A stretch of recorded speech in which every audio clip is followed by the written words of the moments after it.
Hi everyone, this is Dr. Massengale, and I wanted to create a quick video going over chapter 13, looking at personality disorders. So this chapter provides information about adults who suffer from the mental disorders known as personality disorders. Previous research suggests that 1 in 10 people have a diagnosable personality disorder, but the actual criteria and treatment options remain controversial. These illnesses relate directly to an individual's personality, which defines the basic core of their self-identity and how the world is interpreted, which influences all interactions that take place for this individual. Um, so our personality creates the basic defining characteristic from which all responses and behaviors result. When inflexible and pervasive, these enduring patterns of behavior can cause troubled and disturbed relations that touch every aspect of a person's life. Personality functioning affects the development of individual talents and responses, as well as close relationships with others. So this chapter that we're going over has a brief overview of each disorder and a case example that provides specific treatment planning and intervention related applications. A lack of understanding of the symptoms related to having a loved one who suffers from a personality disorder can disturb family relationships and thereby alienate support systems critical to enhance functioning. So the personality of each individual mediates environmental, cognitive, emotional, spiritual, physical, and interpersonal events. When disturbed, it can negatively affect the individual's way of understanding the self and virtually all interactions in the world in which they live. Individuals who suffer from a personality disorder often report significant distress or impairment in social functioning. The personality disorders are placed into 3 clusters. Each cluster has behavioral symptoms that can impair social functioning, and behaviors can take many forms from odd eccentric to dramatic emotional to anxious and fearful. These unusual symptoms can affect interactions with family members, functioning at school or work, and other areas of the individual's life. So the first cluster is cluster A. So cluster A personality disorders may appear odd and eccentric. Individuals with schizoid and schizotypal characteristics avoid social contact and find it difficult to place themselves in situations where they need to interact with others. Often they seem odd and threatening to individuals who do not know them. Individuals who suffer from paranoid and schizotypal personality disorders often present as suspicious and guarded, and when communication is compromised, others may avoid them because of their suspicious and threatening presentation. In the cluster B grouping, individuals present as dramatic, emotional. Antisocial individuals may violate others' rights and might also have the potential to inflict physical harm on others or lie and steal or otherwise con people. Those with borderline personality traits may appear at first to be close and admiring of them. Once a relationship is formed, they can become angry and critical. Their intense anger may result in arguments and physical fights. This erratic and intense behavior makes it difficult for them to develop lasting associations with others. The histrionic and narcissistic personality disorders share the theme of dramatic, attention-seeking behavior that gets in the way of developing friendships or romantic relationships. They often do not understand why others avoid them.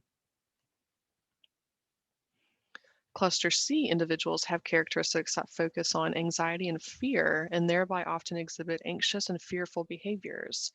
Avoidant individuals shun social interaction because they see themselves as inadequate and fear negative responses from others. Dependent individuals experience fear of separation and cling to others, wanting others to make decisions for them. They can appear burdensome to others, even in superficial social settings.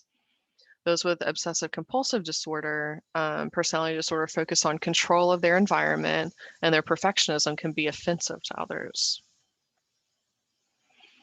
So social interaction on all levels can lead to emotional and sometimes physical injury to those with a personality disorder. Individuals suffering from a personality disorder can often feel isolated and negatively judged because of their problematic social interactions. They may also be difficult to work with because they lack insight into their own conduct, as well as subsequent willingness to engage in treatment to address problematic behaviors. So now let's look specifically at the criteria for a diagnosis of a personality disorder. Um, So the development and usage of current criteria for a personality disorder in the DSM provides a definition with a clear listing of criteria, making it an accurate diagnosis of a specific personality disorder. The general personality disorder criteria involve long-term pattern of inner experience and behavior that differs strikingly from the expectations of the individual's culture. Um, so the pattern is demonstrated um, by two of the following areas outlined in Criterion A. The first is cognitive functioning, such as ways of observing and understanding self, others, and events. The second is affective responses, that includes the range of intensity, mood fluctuation, and proper emotional reaction. The third is social functioning, and the fourth is impulse control. Criterion B includes an ongoing pattern that is rigid across a range of personal and social circumstances. Criterion C states that the ongoing pattern results in clinically significant distress or damage in social, occupational, or other significant areas of functioning.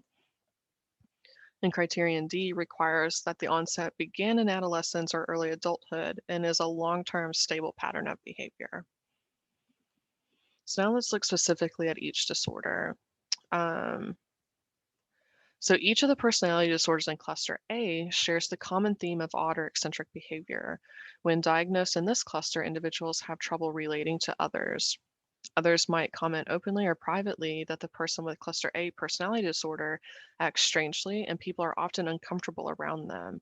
Often they appear to others as odd and eccentric, which causes them to be loners, or others avoid them as they say they make them feel uncomfortable to be around. So paranoid personality disorder is a pattern of distrust and suspiciousness that others' motives are interpreted as malevolent. Schizoid personality disorder is a pattern of detachment from social relationships and a restricted range of emotional expression. And schizotypal personality disorder is a pattern of acute discomfort in close relationships, cognitive or perceptual distortions, and eccentricities of behavior. The cluster B personality disorders are antisocial, borderline, histrionic, and narcissistic personality disorders. The majority of people who suffer from a personality disorder fall into cluster B. Each of these personality disorders shares the common theme of dramatic and emotional behavior.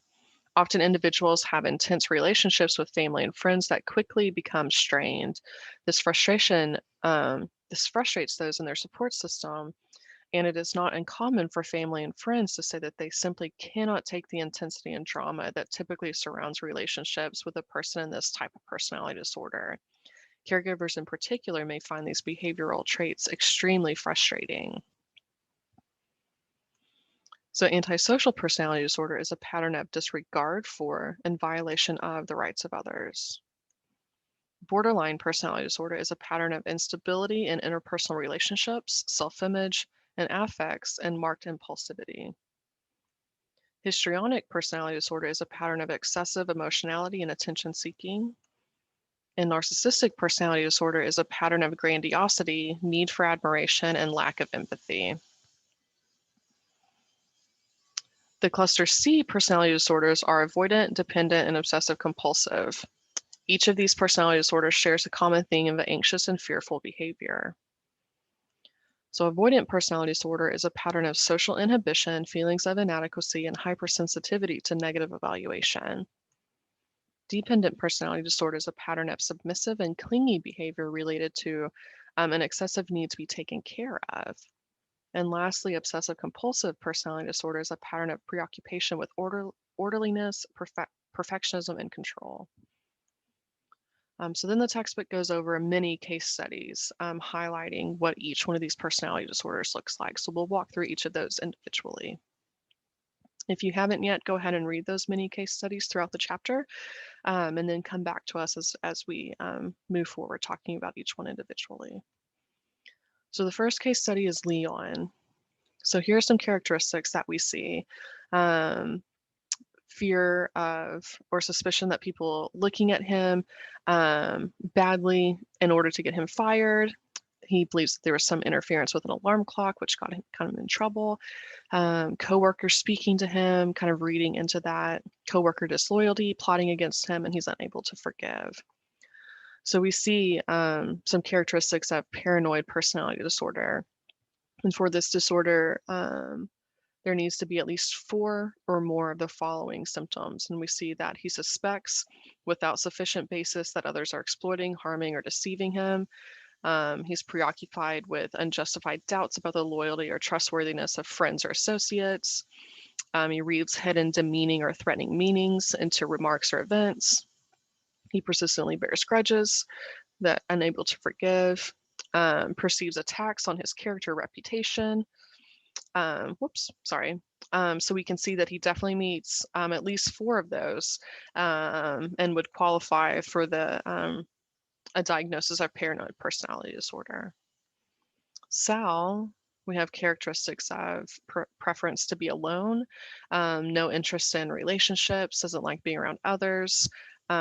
He will reach out to his brother, but only when he needs something, and no desire for work recognition. So for a schizoid personality disorder, we need at least 4 or more of the following. So we can see that Sal doesn't enjoy or desire relationships, almost always chooses solidarity, has little, if any, interest in having sexual experiences with another, lacks close friends, appears indifferent to praise or criticism of others. So again, we can see that Sal has 4 or more of the following and would qualify for a diagnosis of schizoid personality disorder. Marge is the next case study, and we can see characteristics that she stands out in public, but is suspicious of her neighbor, potentially people taking advantage of her, fears people, often even fearful of her longtime friends. She has odd beliefs, and she's suspicious of even acquaintances. For schizotypal personality disorder, we need 5 of the following. So we can see that Marge has ideas of reference, um, has odd beliefs or magical thinking, has odd thinking and speech, is suspicious or has paranoid ideation, behavior or appearance that's odd, eccentric, or particular, and has excessive social anxiety. So we can see that she would meet the diagnosis of schizotypal personality disorder. So we have David next. We can see that there are theft and fights in his history, lies and blames others, has little control over impulses, places self and others in danger, and shows no remorse. So antisocial personality disorder might be a good fit, and there has to be 3 or more of the following symptoms. So a failure to conform to social norms. So we can see that this is often found in violation and grounds for arrest. We have deceitfulness, impulsivity, irritability or aggressiveness, as we see in fights and assaults, reckless disregard for safety of self or others, and a lack of remorse. So again, we only needed 3, and David has more than that, which means that he would fit the appropriate diagnosis of antisocial personality disorder. Sarah is next, and we see characteristics where she has difficulty controlling her anger, multiple attempts at suicide, has a chronic emptiness, abandonment issues, unstable relationships, feels such intense emotional pain that she also wants to feel it in her body, which is a common self-harm mechanism, and then idealizes, then devalues others. So this back and forth. So looking at borderline personality disorder, there needs to be 5 or more of the following. We see frantic efforts to avoid real or imagined abandonment, a pattern of unstable, intense relationships, recurrent suicidal behavior, or self-harm, chronic feelings of emptiness, inappropriate intense or difficulty controlling anger. Whoops, sorry. And so we see that she does have 5 of those and would fit the criteria for borderline personality disorder. Celeste is next, and we see characteristics that she dresses provocatively, wants to be the center of attention, has rapid fluctuation of emotions that can be shallow and incongruent, drama in life and relationships, hyperverbal style but lacks detail, but is very impressionistic, has inappropriate boundaries with others, believes that relationships are more intimate than what others perceive. So histrionic personality disorder could be appropriate. So needing 5 or more of the following criterion, we see that Celeste is um, uncomfortable in situations where they're not the center of attention. Interaction with others is often characterized by inappropriate, sexually seductive, or provocative behavior. Displays rapidly shifting and shallow expression of emotions. Consistently uses physical appearance to draw attention to self. Has a style of speech that is excessively impressionistic and lacking detail. Shows self-dramatization, um, is and considers relationships to be more intimate than what they actually are. So she has more than 5 and would meet the criteria for histrionic personality disorder. Gary, characteristics that we see is that he states that he's a Mensa member, wealthy and powerful. He likes to be in the company of others that pay him attention. He enjoys attention and admiration since he has a sense of entitlement, gets belligerent when he doesn't get his way, uses others to advance himself, and lacks empathy. So we see this might fit the criteria for narcissistic personality disorder, where you need 5 or more of the following criteria. So Gary has a grandiose sense of self and self-importance, is preoccupied with fantasies of unlimited success, power, brilliance, beauty, or ideal love, believe that he or she is special, requires excessive admiration, has a sense of entitlement, um, is interpersonally exploitive, so he takes advantage of others, lacks empathy. Um, then we shows arrogant, haughty behaviors or attitudes. So he has more than what's required of the 5 characteristics. So we can see that Gary qualifies for the diagnosis of narcissistic personality disorder.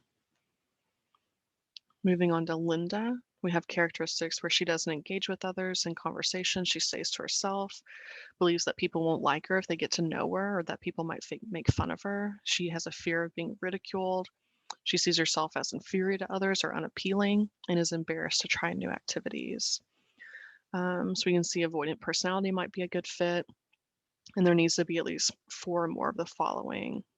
We see that Linda avoids occupational activities where she might have interpersonal contact, um, unwilling to get involved with people unless she's sure that she'll be liked, shows restraint with intimate relationships because of the fear of being shamed or ridiculed, preoccupied with being criticized or rejected, is inhibited in new interpersonal situations because of feelings of inadequacy, um, views self as socially inept, and is unusually reluctant to take personal risks or engage in new activities because they may prove to be embarrassing.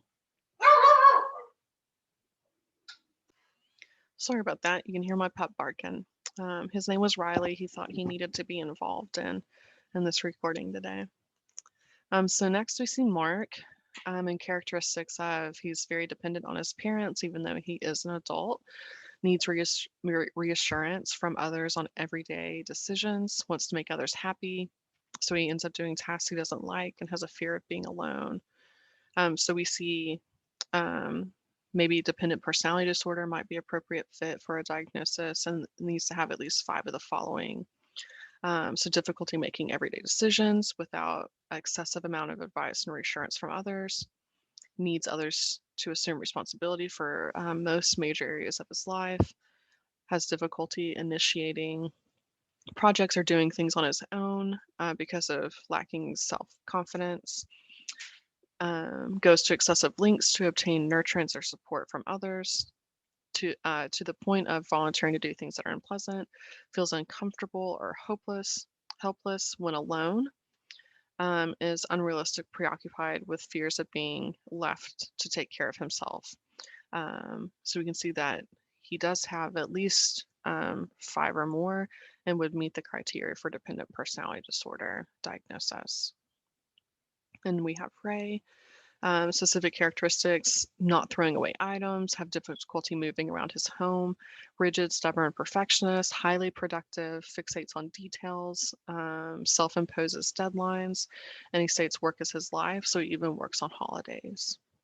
So looking at obsessive compulsive personality disorder, there needs to be at least 4 or more of the following characteristics: preoccupied with details, roles, lists, order, organization, or schedules, shows perfectionism that interferes with task completion, is excessively devoted to work or productivity, unable to discard worn out or worthless objects.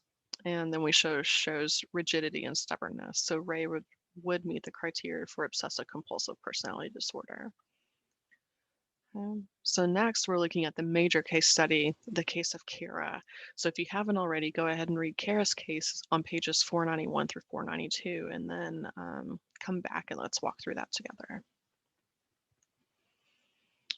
Okay, so again, I like to go through and look at demographics. We know that Kara is a 27-year-old white woman. She's married, has 3 kiddos, and we learn in her case study that she has 8 older siblings. Presenting problems, Kara states that she has emotional problems, including anxiety and depression. She seems to have this excessive worry about her husband, her family, her kiddos, and she has a severe fear of abandonment. So looking at environmental aspects, we see that Kara has a disability that is due to her hip and mobility. She often fights with her husband. She was premature at birth, had her twin sister as an infant passed away, did not survive. Her mother left the family. She had an unstable childhood living environment and endured childhood abuse. So looking specifically at symptoms listed in Kara's case study, we see that she has a lack of trust in her relationships, has a fear of abandonment, has numerous hospitalizations due to psychiatric and mental health issues. She has difficulty with her relationships, poor self-image. She often calls her husband, and when he doesn't answer, she continues to call, has communication difficulties, wants control of the relationship with her spouse, and has chronic feelings of emptiness. So looking at her case study, we see that she states she has emotional problems, anxiety and depression, and excessive worry. So thinking about potential diagnoses, we may look at an anxiety disorder. We also see that she had unstable childhood living environment growing up. She was in foster care, she lived with grandparents, spent some time with mom and dad, and that she also endured childhood abuse. So again, thinking about potential diagnoses, we may look at a traumatic or stressor related disorder. And then, of course, all of the symptoms essentially highlighted here are looking at a personality disorder. So again, we see this anytime I hear anything about fear of abandonment, difficulty with relationships, self-image, or feelings of emptiness, my immediate thought is of borderline personality disorder. And so looking at diagnoses, that's what we see is borderline personality disorder, which is the reason for visit and is causing the most distress in her life currently. She may fit the diagnosis of generalized anxiety disorder, so that could be a provisional diagnosis.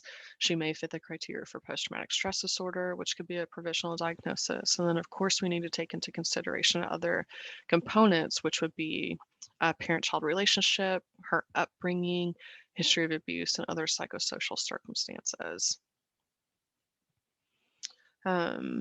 So of all the mental disorders, the personality disorders can have the most distinct impact on day-to-day functioning, often making daily functioning difficult, but not severe enough to stop functioning completely. So like in Kara's case, in particular with borderline personality disorder, it's a chronic mental illness that historically has not responded to therapeutic or medical interventions. According to the DSM, the essential feature of borderline personality disorder is a pervasive pattern of instability with interpersonal relationships, self-image, affect, and marked impulsivity. Individuals diagnosed with any of the personality disorders that we've discussed in this chapter often have the reputation for being difficult, non-compliant with treatment, and manipulative. But despite those barriers to treatment, research indicates positive directions for the future and good prognosis for these individuals. In terms of the diagnostic assessment, once the type of personality disorder is identified, a comprehensive risk assessment is needed that can support the chronic nature of this category of disorders. Often, individuals with a personality disorder end up in treatment, but it is not specifically related to the personality disorder symptoms alone.